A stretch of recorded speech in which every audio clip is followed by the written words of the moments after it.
America और पाकिस्तान के तल्लुकात, ये सवाल हमेशा रहता है, चाहे तल्लुकात पाकिस्तान और अमेरिका के अच्छे रहे हों और चाहे आज की तरह के बहुत ही स्ट्रेंड किस्म के तल्लुकात हों। अब तो अमेरिका की deputy secretary state Wendy Sherman ने खुल के कह दिया कि पाकिस्तान के साथ उनकी कोई लॉन्ग टर्म या वसी पैमाने की जो स्ट्रैटेजी है वो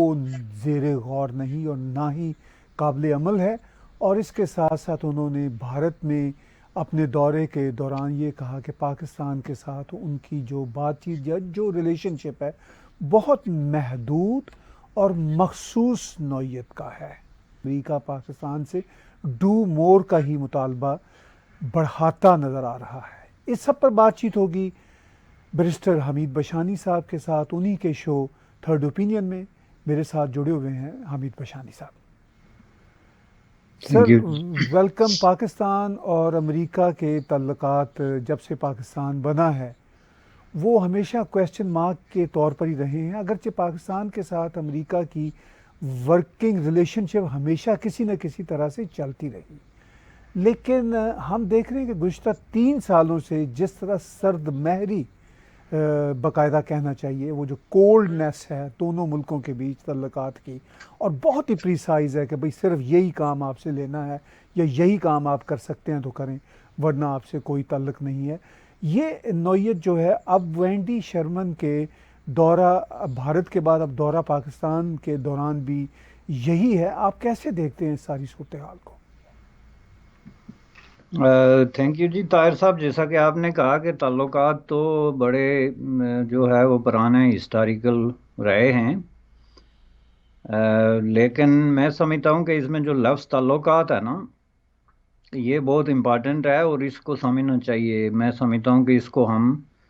प्रॉपर तरीके से यूज़ नहीं कर रहे हैं। जिस तरह के पाकिस्तान के अंदर राय आमा को बताया जाता रहा है रिपीटेडली, जिस तरह आज बताया जा रहा है कि चीन हमारा दोस्त है और हिमालय से बुलंद और समुद्रों से गहरे रिश्ते हैं, और वो सारे जो डायलॉग हैं, ये आप अगर कोई भी पुराने आप जो सरकारी सतह पे मंजूर शुदा किताबें उठा के पढ़ें या प्रो गवर्नमेंट जो होते हैं दानश्वर, जिनको आप दरबारी दानश्वर कहते हैं, उनकी किताबें पढ़ें यूएस पाकिस्तान रिलेशनशिप पे या यूएस पाकिस्तान हिस्ट्री पे, तो आपको बिल्कुल इसी तरह के सुनहरे किस्म के नायाब किस्म के अल्फाज जो हैं उसमें नज़र आते हैं। और मैं समझता हूँ कि ये महज इत्फाक था या हिस्ट्री का एक ख़ास तकाजा था कि पाकिस्तान और यूनाइटेड स्टेट ऑफ अमेरिका जो है वो करीब आए और उनको मुख्तलिफ़ किस्म के जो लीगल पैक्ट्स हैं उनके अंदर बाकायदा डिक्लेयर किया गया एज ए पार्टनर या एज ए फ्रेंड और समथिंग लाइक दिस। वरना ये मैं आप ये सिंगल पॉइंट था जिसका ताल्लुक जो है वो यूएस मिलिटरी ज़रूरियात के साथ और उनके मिलिटरी इंटरेस्ट के साथ था। वरना इसको ताल्लुकात कहना कि इसमें पाकिस्तान ने कोई कमाल किया, या ताल्लुकात जो है वो कामों और मुल्कों के दरमियान दो तरफा होते हैं जिसमें इंटरडिपेंडेंस, बहुत सारी इंटर एक्सचेंज जो है इंटरएक्शन, बहुत सारी चीज़ें आती हैं जो कल्चर पॉलिटिकल सोशल इकनॉमिक सारी मिला जुला के तो एक ब्लेंड होता है। तो उसमें जाके फिर एक ताल्लुक बनता है कि जी ये दो कामों के दरमियान एक ताल्लुक है जो डेवलप हो गया, तो उसको अंडरमाइन करना या चेंज करना एक मुश्किल काम हो जाता है। पाकिस्तान और यूनाइटेड स्टेट ऑफ अमेरिका का ताल्लुक प्रिंसिपली एक क्लाइंट स्टेट के तौर पे एक ताल्लुक रहा है। इस पे वैसे में मेरा आज कॉलम भी है पाकिस्तानी अखबारात में जो कि इससे रिलेटेड नहीं, लेकिन इस पे बड़ी अच्छी रोशनी डालता है कि 50s में जो है वो जब यूनाइटेड स्टेट ऑफ अमेरिका ने यूरोप के साथ ओपनिंग की थी, ज़ाहिर है यूरोप हमेशा से कोई यूनाइटेड स्टेट ऑफ अमेरिका के दोस्त मुल्कों में नहीं था, तो उसकी क्या वजह थी मैंने उसका तज्जिया किया। तो उसमें जो वाहिद पॉइंट जो मुझे खुद उभरता हुआ नजर आता है वो ये है कि यूनाइटेड स्टेट ऑफ अमेरिका की मिलिटरी जरूरत बनती थी सोवियत यूनियन के खिलाफ। यूरोप, चूंकि यूरोप जो है वो सोवियत यूनियन के सबसे यानी डोर स्टेप पे जो है वो मौजूद था, और उस वक्त यूरोप के अंदर बहुत ज़्यादा बेरोज़गारी थी, क्राइसिस थे, दूसरी जंग अजीम के असरात के बाद बेहाली थी, मायूसी थी, और एक अफरा तफरी का आलम था। तो जिसको यूनाइटेड स्टेट ऑफ अमेरिका के दानश्वरों ने यह महसूस किया कि ये सारी चीज़ें जो है वो कम्युनिज्म या सोशलिज्म के लिए तो बहुत ही फर्टाइल किस्म के ग्राउंड्स मुहैया करती हैं, चूँकि सोवियत भी यही नारा लगाते थे कि जहाँ पे जी अफरा तफरी है, जुल्म है, जबर है, नाइंसाफ़ी है, बेरोज़गारी है, हम वहाँ इनकलाब ले आके सूरत हाल को बदल देंगे। तो उसमें उन्होंने जो उस वक्त $13 बिलियन खर्च किया वो उन्होंने दरअसल सोवियत यूनियन की पेशकदमी को रोकने के लिए सर्फ किया। ज़ाहिर आप देखें आधा यूरोप तो सोवियत यूनियन ले गया था, और उसके नतीजे में फिर उन्होंने नेटो बनाया, जिसमें वही कंट्रीज शामिल हुई जिनको उन्होंने पाँव पे खड़ा किया नेटो के हवाले से। और बाद में मैं उसमें देख रहा था कि यहाँ आके एंड हो जाता है कि उसी दौर में थोड़ा सा आगे चल के तो पाकिस्तान जो सीटो सैनिटो जो सेंट्रल ईस्ट एशियन ट्रीटी या सेंट्रल ट्रीटीज़ जो थी, दो मशहूर किस्म की ट्रीटीज़, उसमें पाकिस्तान आया। तो वो भी उसी सिलसिले की एक कड़ी थी, क्योंकि पहला सिलसिला था उनका मार्शल प्लान, जिसकी वजह से आज बहुत मशहूर है दुनिया में। हम जानते हैं मार्शल प्लान क्या था, कि यूरोप को इकट्ठा करो सोवियत यूनियन के खिलाफ।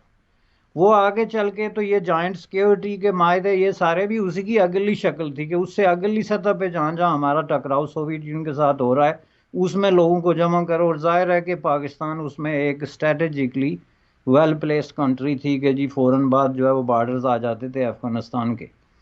तो उसमें उन्होंने पाकिस्तान को as a client state accommodate किया, इसी तरह यूरोप को किया। लेकिन यूरोप उनका दोस्त क्यों बन गया? उसकी वजह यह थी कि यूरोप ने वो जो $13 मिलियन था वो खुर्द-बुर्द करने के बजाय अपने जो है वो फार्मर मिलिट्री ऑफिशल्स में, ब्यूरोक्रेट्स में और पॉलिटिशियन में तकसीम करने के बजाय अवाम पे लगाए, जिसके नतीजे में उनकी मैशियत उठ गई। तो वो एक बहुत बड़ी मंडी बन गई यूनाइटेड स्टेट ऑफ अमेरिका की मसनूआत की। इसी तरह उन्होंने चीज़ें क्रिएट करनी बनानी शुरू कर दी, जिसकी वजह से यूनाइटेड स्टेट ऑफ अमेरिका उनकी मंडी बन गई। तो वो फिर फाइनेंशली और इकनॉमिकली एक दूसरे के साथ जुड़ गए और इंटरडिपेंडेंट हो गए, जो सारी सर्दी और गर्मी के बावजूद आज तक उनका ताल्लुक है। उसके बरक्स अमेरिका का जो पैसा दिया गया पाकिस्तान को वो खुर्द-बुर्द किया गया, या एक मखसूस तबके एलीट क्लास या एलीट मिलिट्री जो उनके जेंटलमैन थे उनमें तकसीम किया गया, या उनकी मराद में इजाफे के लिए खर्च किया गया। तो उसके नतीजे में पाकिस्तान के पास देने के लिए रहा कुछ नहीं। आप सिर्फ जो है हाँ करके या यस सर करके तो दुनिया के ताल्लुकात नहीं चला सकते। ना पाकिस्तान में कोई मंडी डिवेलप हुई कि United state of America European तर्ज का कोई ताल्लुक बनाता, ना उनके दरमियान कोई और इस तरह की चीज़ थी महज पैसे लें और वो भी खर्च करें। तो जिसके नतीजे में ये इन्होंने सिर्फ किताबी सतह पे एक ताल्लुक बनाया हुआ था कि जनाब हम बड़े करीबी दोस्त हैं और हमारा कोई बहुत बड़ा ज़बरदस्त किस्म का ताल्लुक है यूनाइटेड स्टेट ऑफ अमेरिका के साथ, जो कि एक फेक किस्म का तस्वर था, जो आके अफ़गानिस्तान में एक नया टर्न लिया उसने। और आप ये देखें कि इनका ताल्लुक अफ़गानिस्तान में भी यूनाइटेड स्टेट ऑफ अमेरिका के साथ जो था उसमें भी मिसट्रस्ट और एक डिस्टेंस रख के था। बेशक उनको बिलियंस ऑफ डॉलर मिले, सारा ताल्लुक हुआ, सब कुछ था, लेकिन जो एक ट्रस्ट होता है और जो एक डिपेंडेंट एक एलाई होता है या दोस्त होता है पार्टनरशिप के बावजूद के नेटो से बाहर का सबसे बड़ा partner United state of America, आज की तरह उनके जो सेक्रेटरी ऑफ स्टेट्स थे या उनके जो अदर रिसर्चर थे या प्राइवेट जो लिखारी थे, वो हमेशा क्वेश्चन उठाते रहे कि पाकिस्तान के साथ हमारा ताल्लुक जो है ये मिसट्रस्ट पे मबनी है और पाकिस्तान डबल गेम कर रहा है। अफगानिस्तान में एक तरफ तो तालिबान की सपोर्ट कर रहा है, दूसरी तरफ हमारे पैसे ले रहा है। इतना ब्लंटली कभी किसी ने किसी दूसरी काम के साथ अगर कोई बात की भी है तो वो जस्ट 1 पॉइंट बिफोर फुल वार के होती है। लेकिन ये 20 साल से हो रहा है कि बार बार अमेरिकी प्रेसिडेंट से लेके सेक्रेटरी ऑफ स्टेट्स तक ये दोहरा रहे हैं कि पाकिस्तान जी डुप्लिसिटी है, डबल गेम है, डबल स्पीक है, हमारे पैसे खा लिए, फलां किया गया। तो इसको अब और इसको ये ताल्लुक कहते रहे 3 साल पहले तक, 2017 तक भी इसको ये ताल्लुक कहते थे, और ये कहते थे कि यूनाइटेड स्टेट के साथ हमारा ताल्लुक जो है वो बहुत ही दोस्ताना और गहरा है। जिसका आपने नतीजा देख लिया कि 2017 के बाद जब सिचुएशन ये बदली, नया ट्रेंड आया, तो उसकी एक नई शक्ल में अब ये उभर के सामने आया, जिसको आपने तालिबान 2 का दौर कहा है। और उसमें मैं समझता हूँ कि ये आके तो अब भी पाकिस्तान की जो है वो आंखें खुली नहीं हैं, क्योंकि ये जो डेप्यूटी सेक्रेटरी ऑफ स्टेट है शर्मैन, इसने जो इंडिया से आने से पहले, अब इसकी जाहिर है क्या कंपल्शंस थी उसकी कि वो पाकिस्तान आने से पहले इंडिया के सामने बाकायदा वजाहत पेश करे कि मेरे पाकिस्तान के दौरे का वो मकसद दरअसल नहीं है, हमारा मकसद बिल्कुल और है, और हम सिर्फ जा रहे हैं एक महदूद उस पर बात करने के लिए। फिर उस पे पहले इंडिया की तरफ भी जाने से पहले उसने रिपीटेडली पाकिस्तान को ये कहा था कि वो तालिबान के हवाले से अपने आप को क्लियर करे, जिसका मतलब ये था कि अब यूनाइटेड स्टेट ऑफ अमेरिका की पॉलिसी पाकिस्तान के बारे में सिर्फ इतनी है कि अफगानिस्तान के कॉन्टेक्स्ट में जो जो उनकी रिस्पॉन्सिबिलिटीज़ बनती हैं, या यूनाइटेड स्टेट ऑफ अमेरिका समझता है कि ये उनसे कराया जाना ज़रूरी है, उस तक महदूद है। बाकी अगर कोई चीज़ वो बता रहे हैं, जैसे कि अब आपने एक वो लेटर गर्दिश कर रहा है कि जिसमें लिखा है कि जी हम अमेरिका के साथ स्ट्रेटेजिक रिलेशनशिप को रीडिवेलप कर रहे हैं और डेप्थ ला रहे हैं और वगैरह वगैरह, ये सब ऐसे झूठ हैं जो अवाम को बेवकूफ़ बनाने वाली बात है। असल बात यह है कि आपके प्राइम मिनिस्टर साहब जो हैं उनको कोई क्लू नहीं है इंटरनेशनल रिलेशनशिप का, और जो कोई छोटा मोटा एक कच्चा तरीन एक कड़ी जो थी धागा जो बाकी भी था वो उन्होंने तोड़ दिया अपने जो है वो अनथॉटफुल किस्म के बयानात और इस तरह के रिमार्क्स, वो अफगानिस्तान की आज़ादी वाली बात और ये सारी, और फिर उसकी जो उन्होंने वजाहत की और ये सब मिला के तो जो रही सही कसर थी वो भी पूरी कर दी। तो इस हवाले से मैं तो ये कहूँगा जनाब कि इस वक्त पाकिस्तान जो है वो अपनी हिस्ट्री के सबसे जो है तारीख तरीन इंटरनेशनल रिलेशन के हवाले से दौर पे खड़ा है, जहाँ पे कि उसके आगे यानी on the verge of collapse जिसको आप कहते हैं इंटरनेशनल रिलेशनशिप में, इसके आगे कोई जगह नहीं है कि जिस पे वो कदम रख सके। बशैर साहब, आपने बिल्कुल दुरुस्त कहा। सिचुएशन बहुत ही गंभीर है। मैं ये कहूँगा कि दो देशों के दरमियान, टू कंट्रीज़ के बीच में जो तल्लुकात होते हैं वो इंटरेस्ट की बुनियादों पर होते हैं। और अमेरिका और पाकिस्तान के बीच अगर इंटरेस्ट देखा जाए तो वो स्ट्रेटजिक डेप्थ जिसको पाकिस्तान कहता है, मगर अमेरिका की तरफ से वो सोवियत यूनियन के ख़िलाफ़ एक पाकिस्तान को इस्तेमाल करने की थी। और ये ऐसा नहीं है कि अमेरिका इस्तेमाल कर रहा था, पाकिस्तान भी बखुशी इस्तेमाल होता रहा, चूँकि उनका इंटरेस्ट इसी में था कि अमेरिका से पैसे मिलते रहें और पाकिस्तानी फ़ौज के ख़र्चे चलते रहें। यानी जो बात आपने कही और जो सभी कहते हैं कि पाकिस्तान का किरदार एक क्लाइंटेल स्टेट का था, यानी वो मुंतज़र रहते थे कि हमें क्या ऑर्डर मिलते हैं और उसके एवज़ क्या पैसे मिलते हैं और उसके एवज़ पाकिस्तान की एलीट को कितने वीज़े मिलते हैं, कितना वो अमेरिका में सेटल हो जाते हैं। ये था तल्लुक़ का पूरा कच्चा चट्ठा। अब सूरत हाल ये है कि अमेरिकन भी इस बात को समझ चुके हैं, और आपने कहा कि ट्रस्ट अमेरिकन को ना पहले था और अब तो बिल्कुल ही नहीं है। इट डज़न्ट मैटर रिपब्लिकन की सरकार हो, डेमोक्रेट्स की सरकार हो। तो इस सारी सूरत हाल में आप ये भी कहते हैं कि, और दुरुस्त कहते हैं कि पाकिस्तान की इस्टेब्लिशमेंट जब ये कहते हैं कि जी हम इक्वल लेवल पे अमेरिका के साथ खड़े हैं, तो ये सिर्फ आवाम को झूठ, एक तरह से झूठ का सबक देने की खातिर है। लेकिन बशाई साहब, एक बात और भी है कि क्या अमेरिकन नहीं समझते इस बात को कि पाकिस्तान के साथ क्लाइंटल रिलेशनशिप होने के बावजूद पाकिस्तान की अवाम अमेरिका जाना भी चाहती है और अमेरिका के ख़िलाफ़ शदीद नफ़रत का इज़हार भी करते हैं। यानी अमेरिका के ख़िलाफ़ पाकिस्तान में शदीद नफ़रत पाई जाती है। इवन जो सो कॉल्ड लिबरल और सेकुलर तबके हैं उनमें भी अमेरिका के ख़िलाफ़ नफ़रत पाई जाती है। अमेरिका पाकिस्तान की मजहबी अवाम भी जाना चाहती है, आम अवाम भी जाना चाहती है और एलीट भी जाना चाहती है। तो जब अमेरिका को ये एहसास हमेशा से रहा है कि ये हमारे जज्बात, हमारे बारे में इस कौम के ये हैं, तो फिर वाकई ही पाकिस्तान के साथ कैसे इक्वल लेवल पे तल्लुकात हो सकते थे? ये कभी पाकिस्तानी लोगों को समझ आई? देखें जी, ये बड़ा अच्छा ज़बरदस्त पॉइंट आपने उठाया। ये सिर्फ ये नहीं है कि इसमें जो है वो सिर्फ पाकिस्तानी अवाम अमेरिका से नफरत करते हैं, बल्कि जो पाकिस्तानी भी अमेरिका के अंदर हैं उनकी भी एक बहुत बड़ी तादाद, अगर एक्सरियर ना कहें आप, तो उनकी भी बहुत बड़ी तादाद जो है वो सख्त किस्म का बुग़्ज़,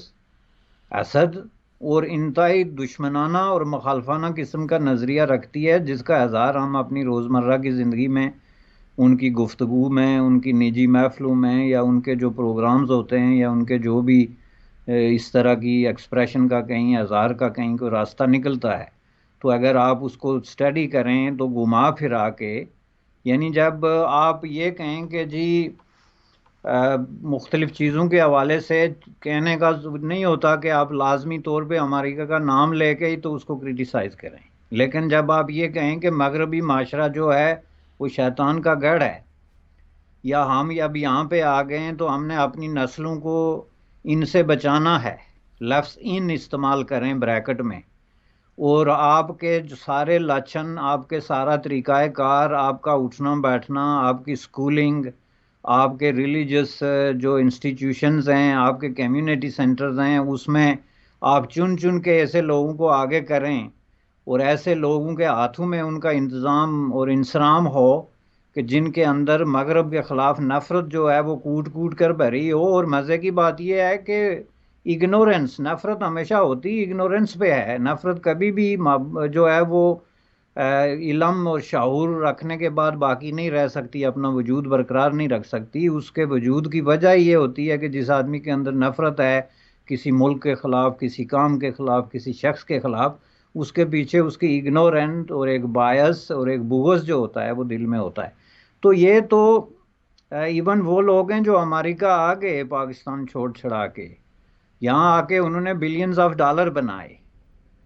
और ये आम लोग हैं, इनका तो उनको पता हो या ना पता हो, लेकिन अभी रीसेंट फिनोमिनन क्या है कि उनके जो बड़े बड़े मिनिस्टर्स हैं, एडवाइजर्स हैं, वो क्या क्या चीज़ें ट्वीट कर रहे हैं। ये जो वैक्सीन की चोरी का ट्वीट आज चल रहा है कि जी जाली वैक्सीन के सर्टिफिकेट्स का, इसका क्या मतलब है? यानी एक तरफ तो यूनाइटेड स्टेट ऑफ अमेरिका आपको जूता दिखा रहा है और आपके साथ सलूक कर रहा है एक नाकाबिले बर्दाश्त, मैं कहूँगा, किसी भी काम के लिए जिसके अंदर कोई गैरत नाम की चीज़ हो। अगर नहीं है तो वो दूसरी बात है, उसमें हम क्या कर सकते हैं, लेकिन अगर गैरत नाम की चीज़ हो तो ये नाकाबिले बर्दाश्त और हद तक का मेरा सलूक है कि आपने 20 साल तक घुटने टेक के नौकरी की और आप खुद कहते हैं आपने 80,000 आदमी मरवाया, और आप खुद कहते हैं, बेशक उनको शहीद कहें या जो ना कहें, ये सारी कुर्बानियां जिनको आप कहते हैं ये आपने डॉलर लेके दी, तो उसके बाद आप तवक्को रखते हैं कि यूनाइटेड स्टेट ऑफ अमेरिका आपको कोई प्राइड ऑफ परफॉर्मेंस या कोई अवार्ड या कोई ऐसा अप्रिसिएशन का सर्टिफिकेट इशू करे, तो ये होता नहीं है। आप पहले अपने अंदर तो थोड़ी सी सेल्फ एस्टीम पैदा करनी पड़ती है ना, वो ताल्लुक ख्वाह सोसाइटी में किसी फर्द का, इंडिविजुअल का हो या नेशंस का हो, उसमें सेल्फ एस्टीम एक चीज़ होती है। एक तरफ आपके प्राइम मिनिस्टर साहब जो हैं वो लेक्चर देने पे उतर आए यूनाइटेड स्टेट ऑफ अमेरिका को कि जंगें कैसे जीती जाती हैं, हम आपको क्या बता रहे थे। ऊपर से अब उनके मिनिस्टर सामने आ रहे हैं जी ये वैक्सीन, अब ये दुनिया में हर बंदे को पता है इंक्लूडिंग पाकिस्तानीज के पाकिस्तान में जाली डॉक्यूमेंटेशन और ये जो फ्राजुलेंट किस्म की ट्रांजैक्शंस होती हैं, ये जाली सर्टिफिकेट्स हैं, जाली पासपोर्ट्स हैं, ये चीज़ें हैं, ये आम हैं, इसमें अब कोई छुपाने वाली बात नहीं। और कोई भी काम जो अपनी ऐसी चीज़ें छुपाए जो ज़िंदगी का अलमिया बन चुकी हूँ, जो ट्रैजिक आपके जो है वो सीन हों, तो इसका मतलब ये है कि आपको बदलने की ख्वाहिश नहीं है, बल्कि आप अपनी बुराइयों को लपेट के, छुपा के, ज़माने से महफूज करके तो आगे चलाना चाहते हैं। तो इसमें ये जनाब मिनिस्टर साहब जो ट्वीट कर रहे हैं कि जी यूनाइटेड स्टेट ऑफ अमेरिका और यूरोप में जाली सर्टिफिकेट चल रहे हैं, इसमें आप देखें कि ये इसका क्या मतलब है। यानी इसका मतलब ये है ना कि वो अपनी एक्सप्लेनेशन और अपनी जो है वो कर रहे हैं, लेकिन आजकल यूनाइटेड स्टेट ऑफ अमेरिका में या यूरोप में ये सारे काम जब हों तो उनके थोड़ा सा बैकग्राउंड में भी चले जाना चाहिए कि यहाँ भी बेशुमार अमेरिकी कंपनियाँ होंगी या कैनेडियन कंपनियाँ होंगी जिनके मालिक हम खुद ही हैं। हमने खोली हुई है, उसमें सर्टिफिकेट जारी करने वाली कंपनियां भी हैं, उसमें इन्वेस्टिगेट करने वाली कंपनियां भी हैं। ज़रा ध्यान से उसमें जाना चाहिए, पहले देखना चाहिए कि कौन से सर्टिफिकेट। आपको याद है सबसे बड़ा स्कैंडल जो बना था यूनाइटेड स्टेट ऑफ अमेरिका में, जाली डॉक्यूमेंटेशन था, वो डिग्रीज का था। और उस पे यही लोग थे जो बिल्कुल गैंग अप हो गए थे कि जी मगरब, हम पहले ही कहते थे कि बहुत बड़ी करप्ट सोसाइटी है, और बाद में जब इन्वेस्टिगेशन हुई तो उसके डांडे जाके कहाँ मिले थे? कराची। और बिल्कुल क्लियर आ गया था सामने कि ये सारा काम कौन कर रहा था, हालांकि मुफ्त में बदनाम आप मगरब को करते फिरें। तो ये एक मेंटालिटी है। ये जो मिनिस्टर साहब हैं ये अपने आप को कोई रोशन ख्याल और लिबरल कहते हैं, लेकिन इनका लिबरलिज्म और रोशन ख्याली जो है वो बस इतनी है, जो इनके दिमाग के अंदर कन्फ्यूजन्स हैं, इग्नोरेंस है, नफरत है, अपना एहसास कमतरी है, जो सबसे बड़ी बात है। तो ये जनाब उसको अब इनको मौका मिल गया ऑफिशियली कि वो उसको यूनाइटेड स्टेट ऑफ अमेरिका या मगरब के पे डंप करके, तो ये थोड़ा सा अपने आप को कॉन्फिडेंस दें कि नहीं नहीं हम ठीक लोग हैं जी, करप्शन सिर्फ हमारे यहाँ नहीं है। हालांकि मैं अभी आपको मिसाल देता हूँ कि ये जो 600 आदमी इनका जो आया है लिस्ट में, ये जो अभी आई है करप्शन की, उसमें अमरीकी जो है उस लिस्ट में कितने हैं, यूरोपियन कितने हैं? चलो एक आध कोई पर्सनालिटी आ गई होगी, लेकिन तादाद कितनी है? तो ये चीज़ें बिल्कुल सामने हैं। जब आप इस तरह के चीज़ें लेके बाहर आना शुरू हो जाएं और डिफेंड करें, अब ये देखें इनको दुख ये पहुंच रहा है कि अमेरिका ये क्यों कह रहा है क्लियरली कि आपने हमारे $15 बिलियन खाए हैं और बदले में हमें हमारे साथ ये किया। ये बात सबसे ज़्यादा इनको पिंच हो रही है। और ये कह रहे हैं जी हमने इतने बंदे मरवाए, तो इसका मतलब फिर आप इस बिजनेस में थे इस तरीके से। तो मैं समझता हूं कि ये इन हालात में इनका, मैं अब आपको बाब 2 बताता हूं, जो चैप्टर 2 है इब्तला का। वो ये है कि अब बहुत बड़ा कॉन्फ्लिक्ट क्रिएट हो गया है यूनाइटेड स्टेट ऑफ अमेरिका और पाकिस्तान के दरमियान, जो नाकाबिले अबूर है। क्यों? कि पाकिस्तान ने नोइंगली या अननोइंगली या जो भी तरीके से चीन के साथ जो अपनी किस्मत वाबस्ता कर दी, उसकी वजह से अब जाहिर है कि उस खित्ते में जो तब्दीलियां या सफ़बंदियां हुई हैं, उसमें जाहिर है पाकिस्तान चीन के साथ खड़ा है।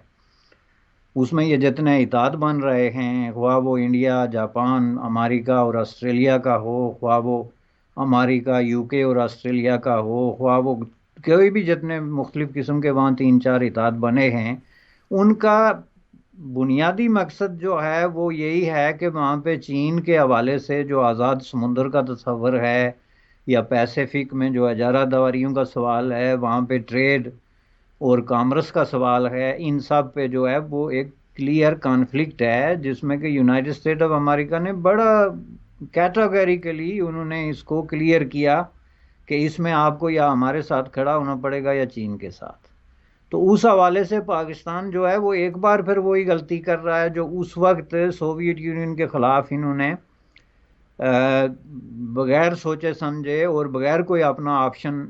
खुला रखे बगैर यूनाइटेड स्टेट ऑफ अमेरिका की टोकरी में अपने सारे अंडे रख दिए थे। यही काम ये अब दोबारा कर रहे हैं कि चीन की टोकरी में सारे अंडे रख के तो उन्होंने आंखें बंद कर दी हैं, बल्कि उन्होंने एक नई असाइनमेंट ले ली है रेडिक्यूल करने की वेस्ट को और यूनाइटेड स्टेट ऑफ अमेरिका को। जी आप तो जंग हार गए जी, हम तो आपको कहते थे आप जंग नहीं लड़ सकते। जिस मुल्क ने दुनिया में सबसे ज़्यादा जंगें लड़ी हैं और दुनिया को तबाही और बर्बादी के एक पूरे उस प्रोसेस में जो है वो हैंडल किया है, उसको आप बताते हैं कि अफगानिस्तान में आप जंग हार गए हैं, तो हमसे आके सीखें कि जनाब आज़ादी क्या होती है, जंगें कैसे लड़ी जाती हैं। तो इस तरह के हुक्मरानों की मौजूदगी में ना आपको दुश्मनों की ज़रूरत है, ना किसी को कुछ करने की ज़रूरत है पाकिस्तान के ख़िलाफ़, ना किसी कंस्पिरेसी की ज़रूरत है। ये सिर्फ क्वेश्चन ऑफ टाइम है कि किस वक्त ये इसको ले डूबते हैं, ये मैं आपको बता दूँ। बशानी साहब, आपने बड़ी अहम बातें की। आपने कहा कि जिस तरह पाकिस्तान के हुक्मरान रिडिक्यूल कर रहे हैं अमेरिका को, एक तरह से प्रवोक कर रहे हैं, ये बार बार कह के जी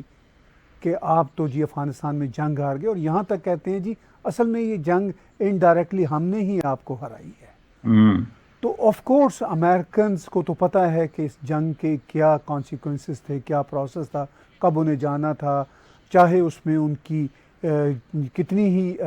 जो है एक तरह से हरासमेंट हुई हो या पशेमानी हुई हो या नुकसान हुआ हो, लेकिन अमेरिकन के लिए फ्रैंकली वो मैटर नहीं करता, चूँकि अब उन्होंने तय किया था, उन्होंने जाना ही है। वो पाकिस्तान की वजह से उन्होंने रहना या जाना नहीं था। ये एक अहम नुक्ता है।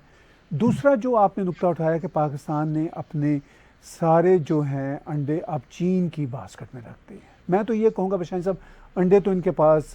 शायद कोई है ही नहीं, चंद एक हैं, और मुझे इजाज़त दीजिए वो भी शायद गंदे अंडे हैं, क्योंकि इन्वेस्टमेंट तो वो होती है ना जो अच्छे अंडों की हो। वो अब इनके पास भी कुछ चारा नहीं है। यू एंड आई नो कि चीन के साथ ये जाना नहीं चाहते, चीन इनके साथ खड़ा नहीं है, लेकिन ये खड़े होने का जैसे ढोल बजाते रहते हैं। आज अमेरिका अगर पाकिस्तान की अशराफिया को, पाकिस्तान की फ़ौज को, पाकिस्तान की इस नाअहल पॉलिटिकल क्लास को ये सिग्नल दे जी कि चलिए आप भी हमारे साथ हैं, तो ये ढोल बजा बजा के पागल हो जाएंगे। देखिए ना जी, पाक अमेरिका दोस्ती हमेशा से रही है, वो हमेशा चलती रहेगी, लेकिन चूंकि अमेरिका लिफ्ट नहीं करा रहा, तो ये फिर ये कहते हैं जी कि अमेरिका तो हार गया, गई इसकी बाजी। इस सारी सूरत हाल में आखिर में ये बताइए कि जो वेंडी शर्मन इस वक्त पाकिस्तान में है, उन्होंने कहा कि मैं महदूद और मखसूस एजेंडे पे पाकिस्तान से बात करूंगी। ये दोनों लफ्ज़ बहुत ही इंपॉर्टेंट हैं कि लिमिटेड और प्रिसाइज, महदूद और मखसूस। और मुबस्सरीन ये कहते हैं कि उनका महदूद और जो मखसूस है वो ये है कि पाकिस्तान को ये कहना कि ये तालिबान के मामले में और ये जो बढ़ती हुई उस इलाके में अब इस्लामाइजेशन है। आप देखिए बशाइन साहब, आज ही अफ़गानिस्तान में एक बम ब्लास्ट हुआ है। इतलात के मुताबिक 100 के करीब शिया अफराद, रफली जो ख़बरें आ रही हैं उसमें हलाक हुए हैं, 100 से ज़्यादा ज़ख्मी हुए हैं। पाकिस्तान में TTP के अटैक होना शुरू हो गए हैं, और इमरान खान ने पिछले हफ्ते ही TRT को इंटरव्यू देते हुए कहा जी हम TTP के साथ मुज़ाकरात कर रहे हैं, यानी उस TTP के साथ जिसने पेशावर स्कूल की बॉम्बिंग का हलाकतों की ज़िम्मेदारी ली, पाकिस्तान में दर्जनों हमलों की ज़िम्मेदारी ली, उनके साथ मुज़ाकरात कर रहे हैं, नवाज शरीफ के साथ मुज़ाकरात नहीं करने को तैयार। तो ये जो सूरत हाल है, क्या फिर वेंडी शर्मन यही मखसूस और महदूद पैगाम देने गई हैं? नहीं, इसमें तो किसी शक की गुंजाइश ही नहीं है जी। वो बेसिकली चूंकि इसको उन्होंने रखा है हिस्टोरिकल पर्सपेक्टिव में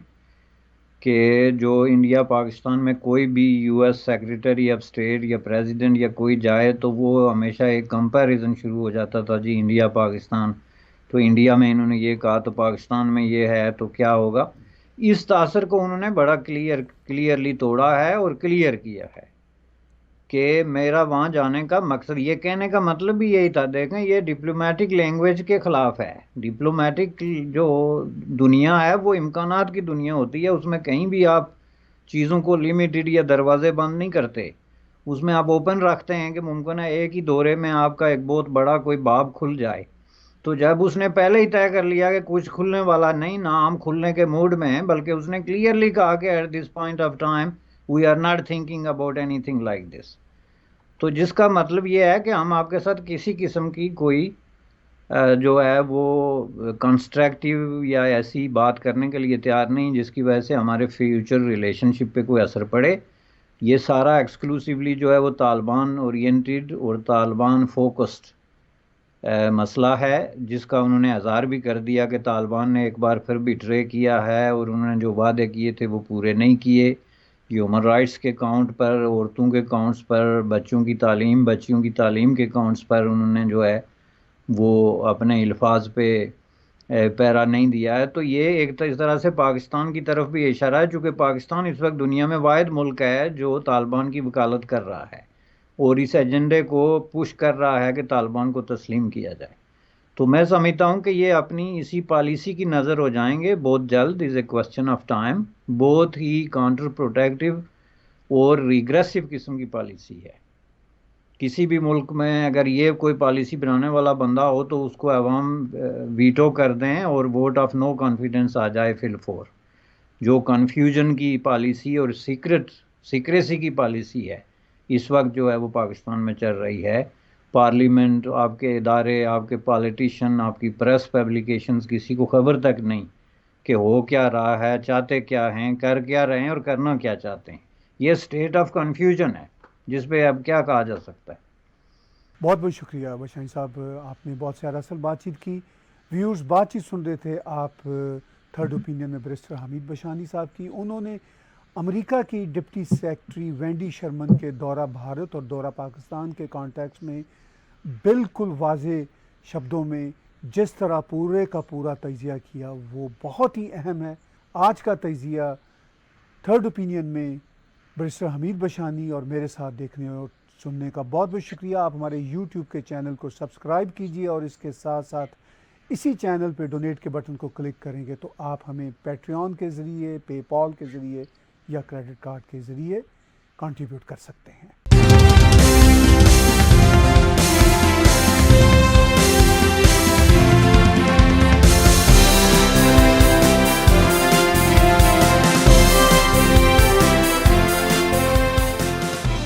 Subscribe TAG TV YouTube channel and press the notification button.